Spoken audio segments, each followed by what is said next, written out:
Hello everyone, welcome to my YouTube channel. आज की video में BHDC 114 जो कि है प्रयोजन मूलक हिंदी के इसके कुछ प्रश्नों पर चर्चा करेंगे जो आपके एग्जाम के लिए काफ़ी इम्पोर्टेंट हो सकती है। आइए इस प्रश्न को देखते हैं। उससे पहले आप लोग से एक छोटा सा रिक्वेस्ट है कि जो भी न्यू स्टूडेंट इस चैनल पर पहली बार आए चैनल को सब्सक्राइब कर दें, वीडियो को लाइक कर दें। आप मेरे टेलीग्राम चैनल से भी जुड़ सकते हैं, टेलीग्राम का लिंक डिस्क्रिप्शन बॉक्स में दिया हुआ है।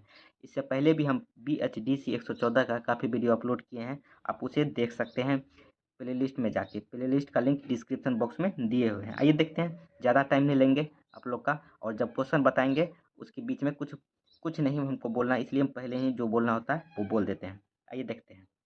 देखिए, परिभाषिक शब्दावली तथा प्रयोजन मूलक हिंदी की प्रयुक्तियों पर टिप्पणी लिखिए। परिभाषिक शब्दावली, परिभाषिक जो शब्दावली है हिंदी का, और प्रयोजनक मूलक जो हिंदी है की प्रयुक्तियों पर टिप्पणी लिखने के लिए कहा जा रहा है। ये प्रश्न आपके एग्जाम में 10 नंबर का पूछा जा सकता है, इसलिए इसे ध्यान से देखें।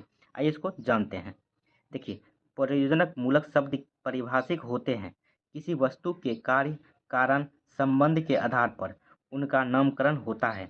जो शब्द शब्द से ही प्रतिध्वनित होता है, ये शब्द वैज्ञानिक तत्वों की भांति सार्वभौमिक होते हैं। हिंदी की परिभाषिक शब्दावली इस दृष्टि से महत्वपूर्ण है। देखिए, व्यक्ति द्वारा विभिन्न रूपों में बरती जाने वाली भाषा को भाषा विज्ञानियों ने स्थूल रूप से सामान्य भाषा और प्रयोजनक मूलक भाषा इन दो भागों में विभक्त किया है।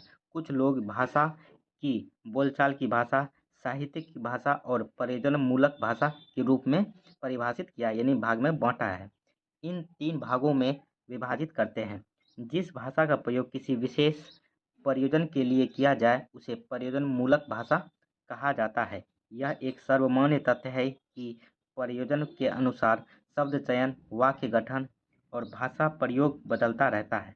भारत की राजभाषा के पद पर आसीन होने से पूर्व हिंदी सरकारी कामकाज तथा प्रशासन की भाषा नहीं थी। मुगल शासकों के समय फारसी, मतलब जिस टाइम संविधान सभा ने इसे हिंदी को राजभाषा घोषित किया, उस टाइम से पहले हिंदी राजभाषा के रूप में नहीं थी या प्रशासन की भाषा नहीं थी। जब मुगल भारत पे शासन कर रहे थे तो उस टाइम फारसी और उर्दू था, और अंग्रेज जब भारत में आए तो उस टाइम अंग्रेजी इसको मुख्य भाषा, प्रशासन की भाषा बनाया गया। देखिए, अंग्रेजों के समय अंग्रेजी राजकाज, आइए आगे देखते हैं। देखिए, की भाषा थी। स्वतंत्रता के बाद हिंदी भारत की राजभाषा बनी। इसके फलस्वरूप हिंदी को साहित्य लेखन के साथ साथ अब तक अनछुए क्षेत्रों से होकर गुजरना पड़ा, जैसे आधुनिक ज्ञान विज्ञान और प्रौद्योगिकी, सरकारी कामकाज तथा प्रशासन विधि, दूरसंचार, व्यवसाय, वाणिज्य, खेलकूद, पत्रकारिता आदि। इस प्रकार प्रयोजन मूलक हिंदी की अवधारणा सामने आई। देखिए आगे, ऊपर कर लेते हैं।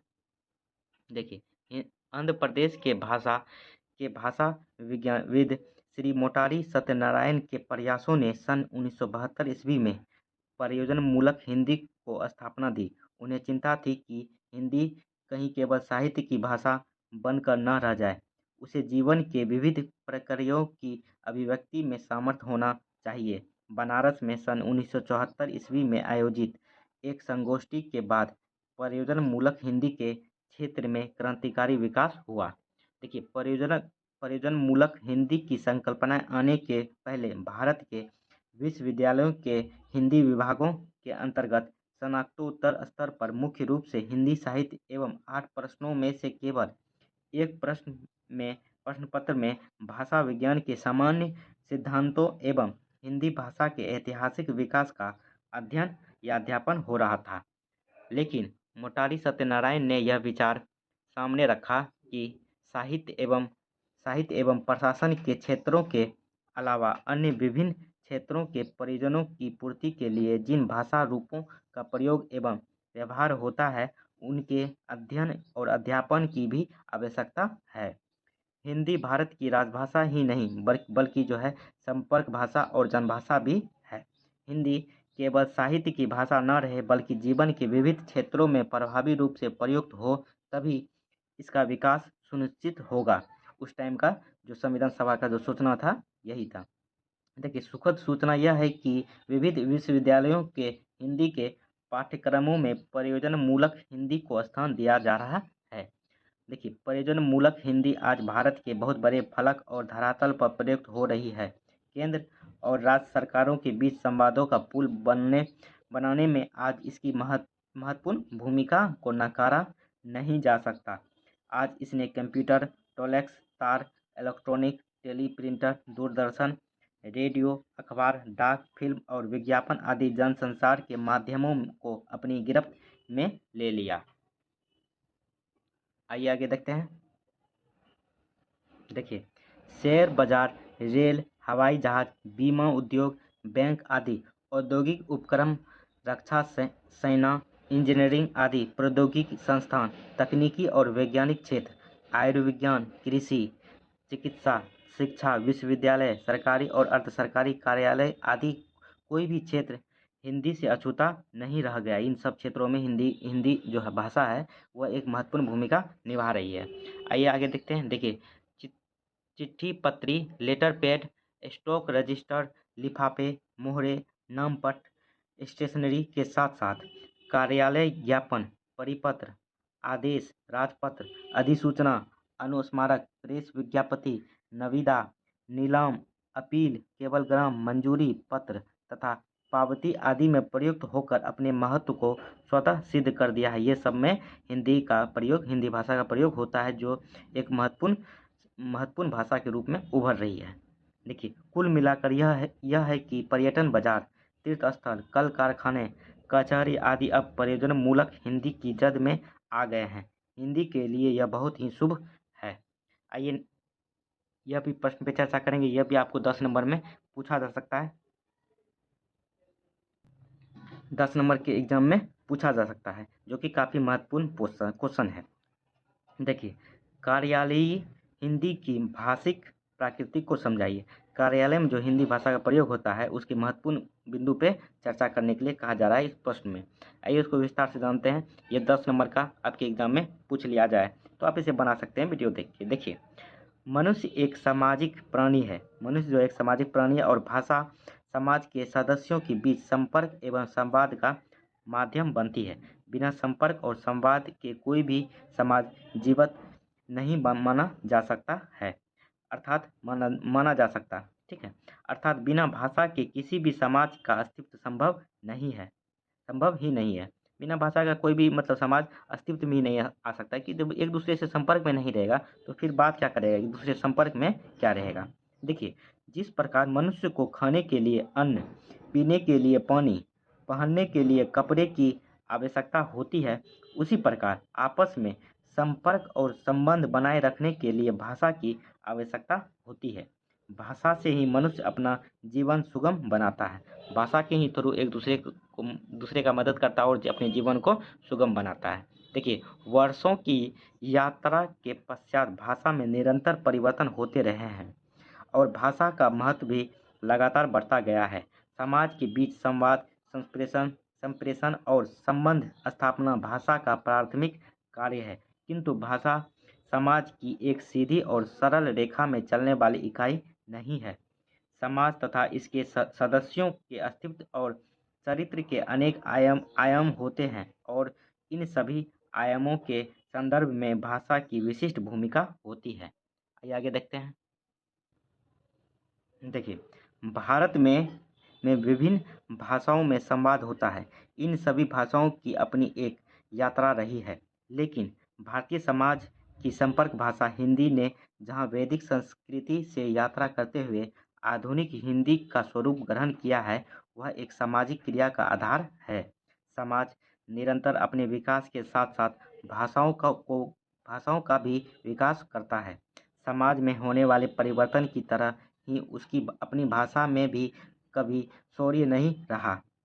इसलिए निरंतर परिवर्तनों के आधार पर चलकर हिंदी अपने अनेक स्वरूपों के साथ वर्तमान में समाज के सम्मुख उपस्थित है।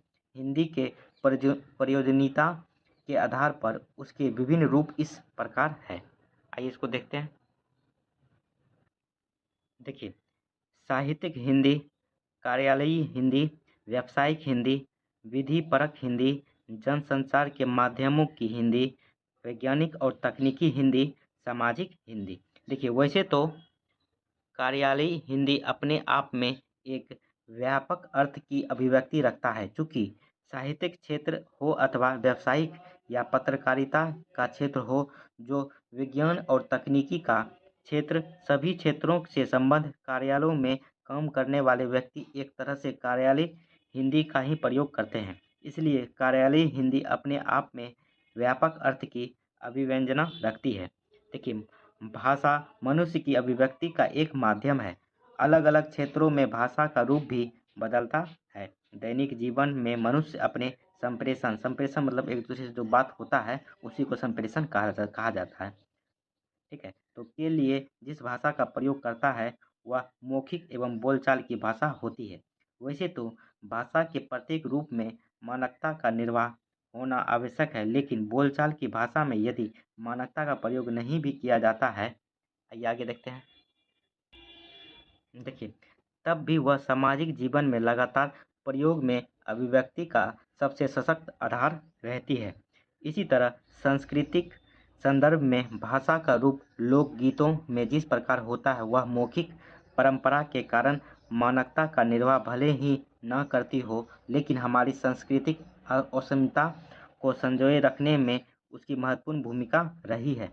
इसी तरह साहित्यिक हिंदी का स्वरूप जहाँ अपनी परिनिष्ठता के कारण अपनी अलग पहचान रखता है, वहीं आंचलिक साहित्य में क्षेत्रीयता के प्रभाव के कारण साहित्यिक हिंदी एक नए रूप में भी हमारे सामने आती है। इसलिए साहित्यिक हिंदी का रूप भी पूर्णतः निर्धारित नहीं किया जा सकता है। देखिए, थोड़ा सा ऊपर कर लेते हैं। वर्तमान दौर में तकनीकी के आगमन के बाद जनसंचार के विभिन्न माध्यमों में हिंदी का वर्चस्व तेजी से बढ़ने लगा है। जनसंचार के माध्यमों की हिंदी सामान्य बोलचाल की निकट होती है, लेकिन मानकता की दृष्टि से वह भी निर्धारित मापदंड पर सही नहीं ठहरती। इसका कारण है कि जनसंचार का मुख्य उद्देश्य समाज के विशाल वर्ग तक सामाजिक जीवन के विभिन्न क्षेत्रों की सूचना का संप्रेषण करना है, और भारत जैसे विशाल राष्ट्र में सरल और सुबोध भाषा के द्वारा ही विशाल जन समुदाय तथा अभिव्यक्ति संभव हो सकती है। इसलिए जनसंचार के माध्यमों में हिंदी के अतिरिक्त अन्य भाषाओं के शब्दों का व्यावहारिक प्रयोग उसे मानकता से परे करता है। देखिए, इन रूपों में के अतिरिक्त व्यापार, वाणिज्य, विधि, खेल आदि अनेक क्षेत्रों में हिंदी के रूप में परिभाषिक के साथ साथ स्वतंत्र भी थे। इन क्षेत्रों की अपनी विशिष्ट भाषा के कारण इसका प्रयोग सीमित रूप से में ही किया जा सकता था। इन क्षेत्रों से संबंधित लोगों में ही इस भाषा के अर्थ को समझने की क्षमता होती है, लेकिन इन क्षेत्रों में हिंदी का मानकीकृत रूप ही स्वीकार्य होता है। हिंदी के इन विभिन्न रूपों और अनेक रूपों में भाषा का जो स्वरूप होता है, वह कार्यालयी हिंदी में प्रयुक्त नहीं होता है। कार्यालयी हिंदी इससे भिन्न पूर्णतः मानक एवं पारिभाषिक शब्दों का ग्रहण करके चलती है। कार्यालयी हिंदी सामान्य रूप से वह हिंदी है जिसका प्रयोग कार्यालयों के दैनिक कामकाजों में व्यवहार में लिया जाता है। आइए आगे देखते हैं। देखिए, विभिन्न विद्वानों ने यह माना है कि चाहे वह किसी भी क्षेत्र का कार्यालय हो, उसमें प्रयोग में ली जाने वाली हिंदी कार्यालय हिंदी ही कहलाती है। Doctor D.K. जैन का मत है कि वह हिंदी जिसका दैनिक व्यवहार, पत्राचार, वाणिज्य, व्यापार, प्रशासन, विज्ञान एवं प्रौद्योगिकी, चिकित्सा, योग, संगीत, ज्योतिष, रसायन शास्त्र आदि क्षेत्रों में प्रयोग होता है, उसे कार्यालयी या कामकाजी हिंदी कहा जाता है। देखिए, इसी तरह डॉक्टर उषा तिवारी का मानना है कि सरकारी कामकाज, थोड़ा सा नीचे कर लेते हैं। देखिए, सरकारी कामकाज में प्रयुक्त होने वाली भाषा को प्रशासनिक हिंदी या कार्यालयीन हिंदी कहा जाता है। हिंदी का वह स्वरूप जिसमें प्रशासन के काम में आने वाले शब्द वाक्य अधिक प्रयोग में आते हो। चलिए, वीडियो काफ़ी लंबा होता जा रहा है, तो आने वाला वीडियो में हम ये आपको प्रश्न बताएंगे। प्रशासनिक पत्राचार के विविध रूपों पर प्रकाश डालिए। ये भी आपके एग्जाम में 10 नंबर में पूछा जा सकता है। तो आने वाला वीडियो में आपको 2 प्रश्न पे चर्चा करेंगे, ये प्रश्न, एक और प्रश्न पे चर्चा करेंगे। चलिए, ये वीडियो कैसा लगा कमेंट करके ज़रूर बताएं। अच्छा लगा तो फिर भी कमेंट करें, नहीं लगा तो फिर भी कमेंट करें, नहीं लगा तो रीज़न बताइएगा। चलिए, आप लोग चैनल को ज़रूर सब्सक्राइब कर दीजिएगा। चलिए, थैंक यू दोस्तों, जय हिंद।